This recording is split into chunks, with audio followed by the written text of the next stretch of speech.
નમસ્કાર, મારું નામ પટેલ દેવ. મારા પ્રોજેક્ટનું નામ છે કુદરતી રીતે આલ્કલાઇન વોટર બનાવો.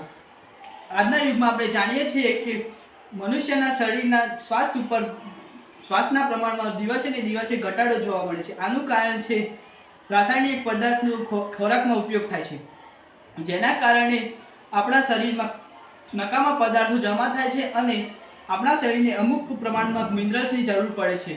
જે મિનરલ્સ જો આપણા શરીરમાં ના હોય તો તેના કારણે આપણા શરીરની અંદર રહેલા નકામા પદાર્થો ડિયોક્સ થતા નથી અને તેની કારણે આપણા શરીરની અંદર બીમારીઓ થાય છે, જેને આપણે દૂર કરવા માટે આજે આપણે જોઈશું કે કુદરતી રીતે આલ્કલાઇન વોટર કઈ રીતે બનાવીશું.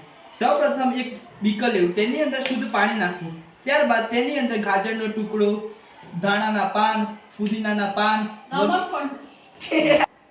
સૌપ્રથમ એક બીકર લેવું, ત્યારબાદ તેની અંદર ગાજરના ટુકડા, ધાણાના પાન, પછી ફુદીનાના પાન નાખવા અને તેને 12 કલાક માટે એક ડબ્બામાં ફિટ કરીને મૂકી દેવું. ત્યારબાદ 12 કલાક બાદ એવા બેક્ટેરિયાનું નિર્માણ થશે કે જે બેક્ટેરિયા આપણી રોગ પ્રતિકારક શક્તિને વધારો કરશે, જેથી આપણે કુદરતી રીતે આલ્કલાઇન વોટરનો ઉપયોગ કરીશું અને તેના કારણે આપણે બીમારીઓથી બચી શકીશું અને આપણા સ્વાસ્થ્યને જાળવી રાખીશું.